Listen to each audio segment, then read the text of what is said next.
जरा डोळे बंद करा आणि आठवा पूर्वीचं जग. कधी गुंतते हरवते कधी गहिऱ्या डोळ्यांच्या बघूया आत्ताचं जग. कळ्यांचे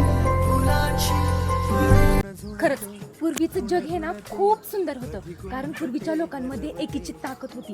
पूर्वी मोबाईल नसायचे, परंतु प्रत्येक माणूस हा एकमेकांसाठी वेळ काढत होता. मुले मैदानावर खेळ खेळायची, घराघरात सुख समाधान शांती गप्पा गोष्टी सगळं काही व्हायचं. नाती खरी होती आणि मन एकमेकांच्या जवळ होती. पण आज प्रत्येकाच्या हातात मोबाईल दिसतो, अगदी लहान मुलांच्या सुद्धा. लहान मुलांना ज्या वयात शिक्षणाची आवड आणि गोडी असायला हवी ना, त्या वयात त्यांना मोबाईलचं व्यसन आणि वेड लागलेला आपल्याला पाहायला मिळतो. संवाद तर पुरता संपून गेलेला पाहायला मिळतो. प्रत्येक माणूस हा स्वार्थीपणाचा विचार करतो. खरंच मोबाईलमुळे सगळं चित्र बदलून गेले. मी काय म्हणते मित्रांनो, की तुम्ही मोबाईल वापरा, पण तो योग्य कामासाठी, पण नात्यांपेक्षा जास्त नाही. कारण नाती जपली तरच आयुष्य सुंदर होईल.